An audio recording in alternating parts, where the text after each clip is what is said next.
Hello, so this is Carl Jung's theory on introverts, extroverts, and ambiverts. And I just thought, well, I know who Carl Jung is, and his theory might be interesting. And extroversion are terms first coined by psychiatrist Carl Gustav Jung in Switzerland in the 1920s. According to Jung, an extrovert seeks intensive contact with the outside world. An introvert instead turns the psychic energy inwards. Jung believed that no one is 100% extrovert or 100% introvert.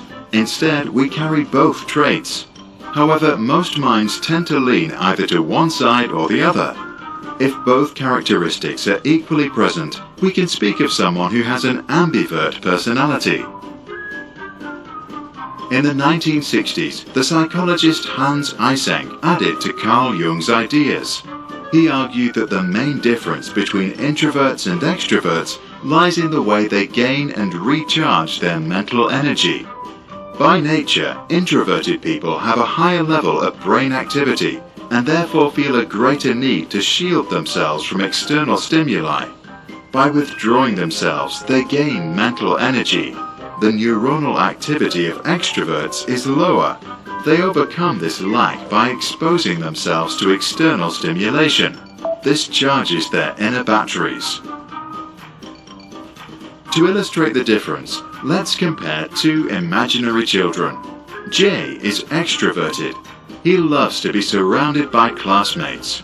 He enjoys being the center of attention and loves to talk to his buddies about all kinds of stuff. He organizes football games with strangers and right after is open to playing ping pong with someone else. By seeking social stimuli, he gains mental energy. Anne is introverted. As others play around in the park, she often enjoys sitting alone watching. At home, she plants herbs in the garden all by herself. She slowly becomes a real expert in this field, but that's her secret. To recharge her batteries, Anne needs peace and quiet time. Introverts are not necessarily shy, even if it appears they like to walk away from small talk. Anne, in fact, is not shy at all. She is not afraid to talk to anyone, not even seniors. When too many people are around and the conversations become superficial or confusing, she gets super tired. Her strategy is to fade out and go inside herself to recharge through silence. Jay loves to have many people around him. To jump from one conversation to the next stimulates him. Some experts claim that extroverts and introverts use different brain areas to form their thoughts. An extrovert tends to use short-term memory and therefore is able to come to fast associations. Jay therefore talks fast and a lot. He appears smart because his brain always offers an answer quickly. However, he often speaks before he thinks and later changes his mind. Someone like Anne works with her brain to carefully retrieve information from her long-term memory. Her thoughts are more complex and hence need more time to develop. She therefore thinks first and then speaks. If the two were asked for directions by a tourist, Anne would spend time thinking about the best answer, while Jay would have already come up with different kinds of options. Good teachers and clever business leaders know about the different nature of introverts and extroverts and try to develop their strengths.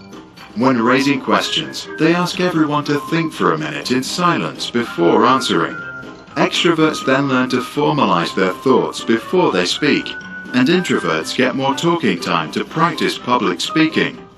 At brainstorming, they use a formal process or a talking stick to make sure an Anne also gets to participate.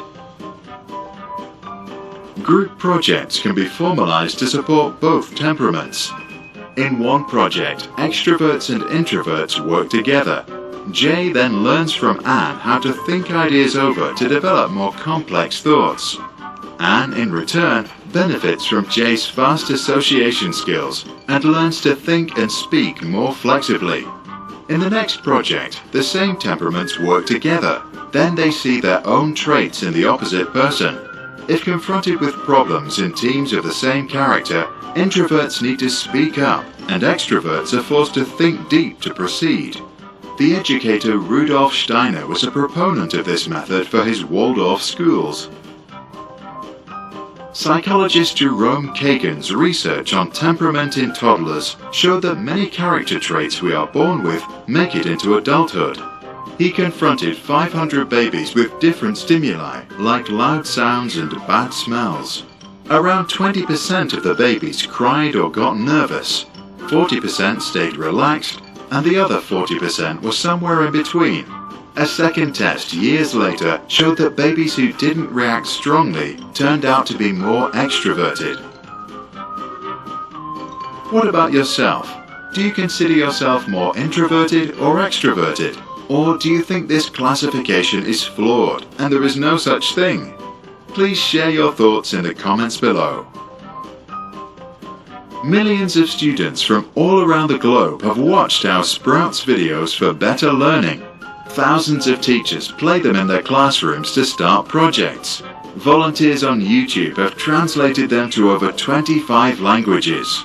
Our mission is to promote learning by doing in classrooms around the world. If you are a great explainer, I think these videos would actually do very well in businesses and schools with helping people work together. But anyway, that's it for this video.